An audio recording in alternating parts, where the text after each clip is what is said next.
Hemos dicho que somos libres de la esclavitud del pecado, pero no de la presencia del pecado. ¿Cuándo vamos a ser libres de la presencia del pecado? Cuando estemos en la gloria, ¿ya? Allí ya no va a haber más pecado, no va a existir el pecado, ¿ya? Por eso que vamos a poder abrazar a aquellos hermanos que van a estar arriba, que a lo mejor uno dice, ¿y tú llegaste aquí? Bueno, bien, no va a haber pecado, ¿ya? Entonces no va a haber esta intención de por qué tú y yo, ¿ya? Cuando habla aquí los deseos de la carne, se está refiriendo, y lo hemos ya visto en los capítulos anteriores, con relevancia a los deseos pecaminosos que están en nosotros.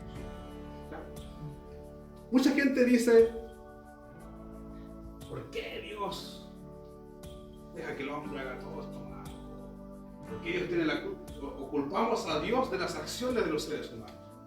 Mira, Dios pudo haber, ¿por qué esta persona está sufriendo tanto? ¿Y Dios dónde está? ¿Ya? ¿Cierto? ¿Le ha pasado a usted? Yo personalmente en algunas ocasiones lo culpaba a Dios de ciertas acciones. El problema es que el pecado, las acciones negativas que el ser humano hace, no son provocadas por Dios, ¿ya? Sino que es el mismo ser humano que realiza esas acciones. ¿Ya? No es culpa de Dios que alguien sea violador. Es culpa de que esa persona dio rienda suelta a sus inclinaciones pecaminosas. Dice el libro de Santiago, lo vamos a leer simplemente para terminar esta idea, que nadie diga que fue tentado por Dios, porque Dios no tienta a nadie, ni Él tampoco puede ser tentado. Él no tiene relación con el pecado. Entonces es el ser humano, producto de sus propias inclinaciones, que da rienda suelta a su pecado, y tiene la escoba tiene el mundo.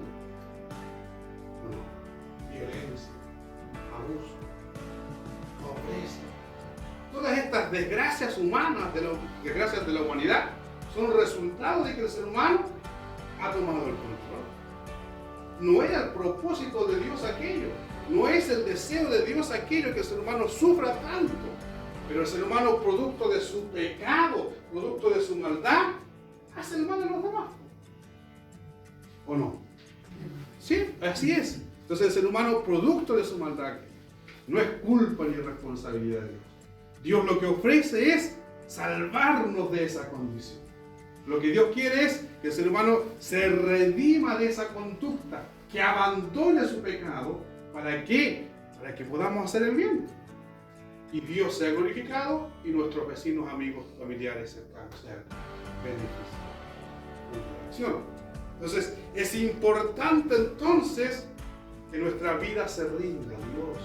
Es importante entonces hablar del Evangelio, porque es la única forma en que el ser humano va a dejar de ser malo. No hay otra forma.